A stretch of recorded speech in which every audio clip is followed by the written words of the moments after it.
Morning Dew, Jumat 7 Agustus 2020, dengan tema Dibuang manusia namun dipungut Tuhan. Shalom, selamat pagi. 1 Petrus 2 ayat yang keempat sampai kelima. Demikian firman Tuhan. Dan datanglah kepadanya batu yang hidup itu, yang memang dibuang oleh manusia, tetapi yang dipilih dan dihormat di hadirat Allah. Dan biarlah kamu juga dipergunakan sebagai batu hidup untuk pembangunan suatu rumah rohani bagi suatu imamat kudus, untuk mempersembahkan persembahan rohani yang karena Yesus Kristus berkenan kepada Allah. Satu perkara yang paling menyakitkan dan paling menyedihkan yang mungkin dialami oleh seorang manusia adalah keadaan ditolak, dihianati, atau dibuang oleh orang-orang yang seharusnya paling mengasihinya. Anak-anak yang ditinggalkan oleh orang tuanya bukan karena kematian, tapi karena perceraian atau karena kehancuran rumah tangga, jiwa anak-anak itu pasti akan tergoncang. Mereka akan bertanya-tanya, tapi tidak dapat berkata-kata. Kenapa papa mama berpisah? Kenapa saya harus memilih atau bahkan dititipkan kepada opa oma atau om dan tante? Istri yang diceraikan dan ditinggalkan oleh suami, atau sebaliknya, suami yang ditinggalkan oleh istrinya demi wanita atau pria lain, pasti akan merasa tertolak, tidak berharga, dan kesepian.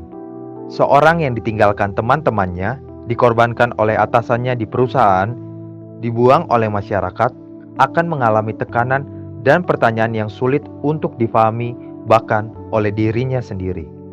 Hari ini, jika saudara menemukan dirimu dalam keadaan seperti itu, ada berita baik untukmu. Tuhan Allahmu juga sudah mengalami hal itu. Dia adalah batu yang hidup, yang memang dibuang oleh manusia, tetapi yang dipilih dan dihormat di hadirat Allah. Dan yang lebih luar biasa lagi adalah firman Tuhan tidak berhenti sampai di situ saja. 1 Petrus 2 ayat yang kelima, kemudian berkata, dan biarlah kamu juga dipergunakan sebagai batu hidup untuk pembangunan suatu rumah rohani bagi suatu imamat kudus, untuk mempersembahkan persembahan rohani yang karena Yesus Kristus berkenan kepada Allah. Terkadang kita harus melewati penolakan dan pengkhianatan supaya kita mengerti betapa besar anugerah Allah yang kita terima. Sama seperti Kristus, batu hidup yang dibuang dan ditolak telah diterima Tuhan dan dijadikan batu penjuru. Tuhan pun hari ini menyatakan dengan tegas, engkau diterima Dia apa adanya dan dijadikan menjadi yang lebih mulia.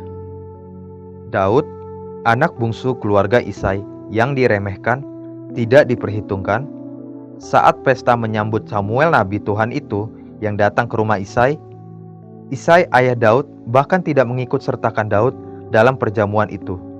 Tapi Tuhan tahu bahwa perjamuan itu diadakan atas perintah Tuhan untuk mengurapi Daud. Jeff Bezos, pendiri dan pemilik Amazon, sekarang menjadi orang terkaya di dunia. Terlahir dengan nama Jeffrey Preston Jorgensen, orang tuanya bercerai dan Jeff kemudian diadopsi oleh Mr. Bezos dan disekolahkan, sampai kemudian berhasil mendirikan satu perusahaan terbesar di dunia. Seperti apa keadaan saudara saat ini? Ingat bahwa Tuhan Allahmu tidak pernah membuang engkau. Ada masa depan dan hari esok yang baik bagimu dan bagiku. Mari kita bersatu di dalam doa. Bapa Surgawi, aku bersyukur sebab kasih setiamu besar dan tidak pernah berakhir. Aku diterima di dalam rumah tanggamu. Bagiku ada masa depan. Bagiku ada hari esok yang baik, sebab Tuhanlah yang menuntun dan menyediakan hari esok bagiku. Amin. Jesus loves you and so do I.